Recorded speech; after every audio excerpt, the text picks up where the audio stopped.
ರತ್ನಸ್ ಕಿಚನ್‌ಗೆ ಎಲ್ಲರಿಗೂ ಸ್ವಾಗತ. ಇವತ್ತಿನ ರೆಸಿಪಿ ಏನಪ್ಪಾ ಅಂದ್ರೆ ಪೆಪ್ಪರ್ ಚಿಕನ್ ಫ್ರೈ. ಅದನ್ನು ಮಾಡುವ ವಿಧಾನ ಮತ್ತೆ ಅದಕ್ಕೆ ಏನೆಲ್ಲ ಇಂಗ್ರೀಡಿಯೆಂಟ್ಸ್ ಬೇಕು ಅಂತ ಒಂದ್ಸಲ ನೋಡ್ಕೊಳ್ಳೋಣ. ಅದಕ್ಕೂ ಮೊದಲೇ ನಮ್ಮ ಚಾನೆಲ್‌ನ ಯಾರು ಇಲ್ಲಿ ತನಕ ಸಬ್ಸ್ಕ್ರೈಬ್ ಮಾಡ್ಕೊಳ್ಳಿಲ್ವೋ ಅವರು ಸಬ್ಸ್ಕ್ರೈಬ್ ಮಾಡ್ಕೊಳ್ಳಿ. ಮೊದಲಿಗೆ ಸ್ಟವ್ ಹಚ್ಕೊಂಡು ಒಂದು ಪಾನ್ ತಗೊಂತಾ ಇದ್ದೀನಿ.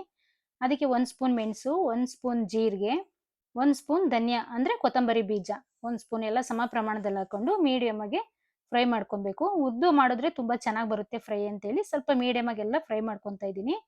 ತುಂಬಾ ಫ್ರೈ ಮಾಡ್ಕೊಂಡ್ರೆ ಅದು ಬ್ಲಾಕ್ ಎಲ್ಲ ಸೀದ್ ವಾಸನೆ ಬರುತ್ತೆ. ಅದರಿಂದ ಸ್ವಲ್ಪ ಮೀಡಿಯಮ್ ಆಗಿ ಮಾಡ್ಕೊಂಡ್ರೆ ಸಾಕು. ಇಷ್ಟು ರೆಡಿ ಆಗಿದೆ. ಅದನ್ನ ಒಂದು ಜಾರಿಗೆ ಹಾಕೊಂಡು ಪೌಡರ್ ಮಾಡ್ಕೊಬೇಕು. ನೋಡಿ ಎಲ್ಲ ರೆಡಿ ಆಗಿದೆ ಇವಾಗ. ಅಂದ್ರೆ ತುಂಬಾ ತರಿನೂ ಇರಬಾರ್ದು, ತುಂಬಾ ನೈಸ್ ಆಗೂ ಇರಬಾರ್ದು, ಮೀಡಿಯಮ್ ಆಗಿದ್ರೆ ಸಾಕು. ನೋಡಿ ಇಷ್ಟೆಲ್ಲ ರೆಡಿ ಆಗಿದೆ. ಮತ್ತೆ ಅದನ್ನ ಒಂದು ಪ್ಲೇಟ್ಗೆ ಇಟ್ಕೊಂಡು ಮತ್ತೆ ನಾನು ಒಂದು ಪಾನ್ ತಗೊಂತಾ ಇದ್ದೀನಿ. ಯಾಕೆಂದ್ರೆ ಫ್ರೈ ಮಾಡ್ಕೊಬೇಕಲ್ಲ ಅದಕ್ಕೆ. ನೋಡಿ ಇವಾಗ ಪಾನ್ ತಗೊಂಡಿದ್ದೀನಿ. ಅದಕ್ಕೆ 3 ಇಂದ 4 ಸ್ಪೂನ್ ಎಣ್ಣೆ ಹಾಕೋಬಹುದು. ಅಂದ್ರೆ ಎಣ್ಣೆ ಜಾಸ್ತಿ ಹಾಕೋಬಾರ್ದು. ಒಂದು 3 ಸ್ಪೂನ್ ತಗೊಂಡಿದ್ದೀನಿ ನಾನು. ಅದಕ್ಕೆ 4 ಹಸಿರುಮೆಣಸಿನಕಾಯಿ ಹಾಕೊಂಡಿದ್ದೀನಿ. ಯಾಕೆಂದ್ರೆ ನಾನು ಪೆಪ್ಪರ್ ಪೌಡರ್ ಹಾಕೋದ್ರಿಂದ ಖಾರ ತುಂಬಾ ಆಗುತ್ತೆ ನೋಡಿ ಹಾಕೊಳ್ಳಿ. ಮತ್ತೆ ಒಂದು 10 ರಿಂದ 15 ಎಸ್ಲು ಬೆಳ್ಳುಳ್ಳಿ ಸ್ವಲ್ಪ ಸ್ವಲ್ಪ ಜಜ್ಕೋಬೇಕು. ಮತ್ತೆ ಸ್ವಲ್ಪ ಕ್ಯಾಪ್ಸಿಕಮ್ ದೊಡ್ಡದಾಗಿ ಕಟ್ ಮಾಡಿ ಹಾಕೊಂಡಿದ್ದೀನಿ. ಕ್ಯಾಪ್ಸಿಕಮ್ ಹಾಕಿದಷ್ಟು ತುಂಬಾ ಟೇಸ್ಟ್ ಚೆನ್ನಾಗಿ ಬರುತ್ತೆ. ಮತ್ತೆ ಇದಕ್ಕೆ ಕರಿಬೇವಿನ ಸೊಪ್ಪು ಹಾಕೊಂಡಿದ್ದೀನಿ. ಕರಿಬೇವಿನ ಸೊಪ್ಪನ್ನ ಎಣ್ಣೆಲಿ ಕರ್ದಿಕೊಂಡು ಲಾಸ್ಟಿಗಾದ್ರೂ ಹಾಕೋಬಹುದು. ಆದ್ರೆ ಇದ್ರಲ್ಲೇ ಫ್ರೈ ಮಾಡ್ಕೊಂಡ್ರು ತುಂಬಾ ಚೆನ್ನಾಗಿರುತ್ತೆ. ಮತ್ತೆ ನಾನು 1 ಕೆಜಿ ಚಿಕನ್ನ ಮೀಡಿಯಮ್ ಆಗಿ ಕಟ್ ಮಾಡಿ ಎಲ್ಲ ತೊಳೆದು ನೀಟಾಗಿ ನೀರೆಲ್ಲ ಸೋರಿಸ್ಲಿಕ್ಕೆ ಇಟ್ಟಿದ್ದೆ. ಮತ್ತೆ ರುಚಿಗಾಗುವಷ್ಟು 1 ಸ್ಪೂನ್ ಉಪ್ಪು, ಸ್ವಲ್ಪ ಅರಿಶಿನ ಪುಡಿ ಇದಿಷ್ಟು ಹಾಕೊಂಡು ನೀಟಾಗಿ ಮಿಕ್ಸ್ ಮಾಡ್ಕೋಬೇಕು. ಅಂದ್ರೆ ಇದು ನೀರೆಲ್ಲ ಫುಲ್ಲು ಡ್ರೈ ಆಗ್ಬೇಕು. ಅದು ಪೆಪ್ಪರ್ ಚಿಕನ್ ಆಗಿರೋದ್ರಿಂದ ಫುಲ್ ಡ್ರೈ ಆದ್ರೇನೆ ತುಂಬಾ ಚೆನ್ನಾಗಿರುತ್ತೆ.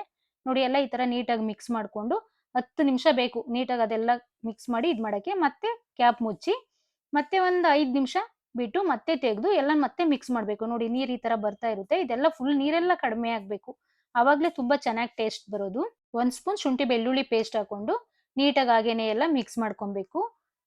ನಿಧಾನಕ್ಕೆ ಅಂದ್ರೆ ಹೈ ಫ್ಲೇಮಲ್ಲೇ ಮಾಡ್ಕೊಬೇಕು. ಯಾಕೆಂದ್ರೆ ನಾನು ಅದನ್ನ ತುಂಬಾ ಮೀಡಿಯಮ್ ಆಗಿ ಕಟ್ ಮಾಡ್ಕೊಂಡಿದ್ದೀನಿ. ದಪ್ಪನೂ ಇಲ್ಲ ಮತ್ತೆ ಸಣ್ಣಗೂ ಮಾಡ್ಕೊಳ್ಳಿಲ್ಲ ಪೀಸ್‌ನ. ಮತ್ತೆ ಮುಚ್ಚಳ ಮುಚ್ಚಿ 5 ನಿಮಿಷ ಆದ್ಮೇಲೆ ನೋಡಿ ಇನ್ನೂ ನೀರು ಹಾಗೇನೆ ಕಾಣಿಸ್ತಾನೆ ಇದೆ.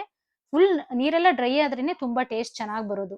ಓಪನ್ ಆಗಾದ್ರೂನು ಡ್ರೈ ಮಾಡ್ಕೋಬಹುದು, ಮುಚ್ಚಳ ಮುಚ್ಚಾದ್ರೂ ಮಾಡ್ಕೋಬಹುದು. ಮತ್ತೆ ಅದಕ್ಕೆ ನಾನು 1 ಸ್ಪೂನ್ ಗರಂ ಮಸಾಲ ಪೌಡರ್ ಹಾಕೊಂಡು ಹಾಗೆ ನೀಟಾಗಿ ಎಲ್ಲ ಮಿಕ್ಸ್ ಮಾಡ್ತಾ ಇದ್ದೀನಿ. ಫುಲ್ ಎಲ್ಲ ನೀಟಾಗಿ ಮಿಕ್ಸ್ ಆದ್ರೆ ತುಂಬಾ ಚೆನ್ನಾಗಿರುತ್ತೆ. ನೀರ್ ಸ್ವಲ್ಪ ಕಡಿಮೆ ಆಗ್ಬೇಕು ನಾವ್ ಯಾವುದೇ ಪೌಡರ್ ಹಾಕ್ಬೇಕಾದ್ರೆ. ನೋಡಿ ಈಗ ಮೊದ್ಲಿಗೆ ಎಲ್ಲ ಪೌಡರ್ ಮಾಡಿಕೊಂಡಿದ್ನಲ್ಲ 3 ಸ್ಪೂನ್ ಸೇರಿಸ್ಕೊಂಡು ನೀಟಾಗಿ ಮಿಕ್ಸ್ ಮಾಡ್ಕೊಂತಾ ಇದ್ದೀನಿ. ಅಂದ್ರೆ ಪೌಡರ್ ಎಲ್ಲ ಹಾಕಿದ್ಮೇಲೆ ತುಂಬಾ ಹೊತ್ತೇನ್ ಫ್ರೈ ಮಾಡ್ಬೇಕಾಗಿಲ್ಲ. ಒಂದ್ 5 ರಿಂದ 6 ನಿಮಿಷ ಮಾಡ್ಕೊಂಡ್ರೆ ಸಾಕು. ನೋಡಿ ಫುಲ್ ಎಲ್ಲ ನೀಟಾಗಿ ನೀರೆಲ್ಲ ಡ್ರೈ ಆಗಿದೆ.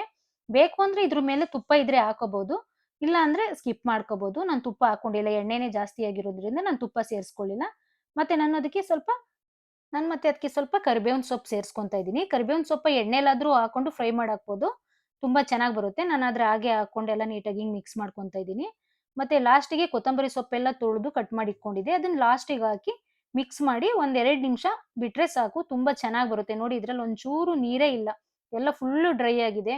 ತುಂಬಾ ಚೆನ್ನಾಗಿರುತ್ತೆ ತಿನ್ನಕ್ಕೆ. ಅಂದ್ರೆ ಪೀಸ್‌ಗಳು ಚಿಕನ್ ಪೀಸೇ ಆಗ್ಲಿ, ಮಟನ್ ಪೀಸೇ ಆಗ್ಲಿ ಮೀಡಿಯಮ್ ಆಗಿ ಕಟ್ ಮಾಡ್ಕೋಬೇಕು. ತುಂಬಾ ದಪ್ಪ ಇದ್ರೆ ಮೇಲ್ಗಡೆ ಮಾತ್ರ ಎಲ್ಲ ಬೆಂದಿರುತ್ತೆ. ಒಳಗಡೆ ಜಾಸ್ತಿ ಬೆಂದಿರಲ್ಲ. ಆಗ ಡ್ರೈ ಮಾಡಕ್ ಹೋದ್ರೆ ಸರಿ ಆಗಲ್ಲ. ಅದ್ರಿಂದ ಮೀಡಿಯಮ್ ಆಗಾಗಿದೆ. ನೀವು ಒಂದ್ಸಲ ಈ ರೆಸಿಪಿನ ಮನೇಲಿ ಮಾಡ್ಕೊಂಡು ಟ್ರೈ ಮಾಡಿ. ಮತ್ತೆ ರೆಸಿಪಿ ಇಷ್ಟ ಆದ್ರೆ ಕಮೆಂಟ್ ಮಾಡಿ. ಮತ್ತೆ ನೆಕ್ಸ್ಟ್ ಏನ್ ರೆಸಿಪಿ ಬೇಕಂತನೂ ಕಮೆಂಟ್ ಮಾಡಿ. ಸಿಗೋಣ ನೆಕ್ಸ್ಟ್ ವಿಡಿಯೋದಲ್ಲಿ.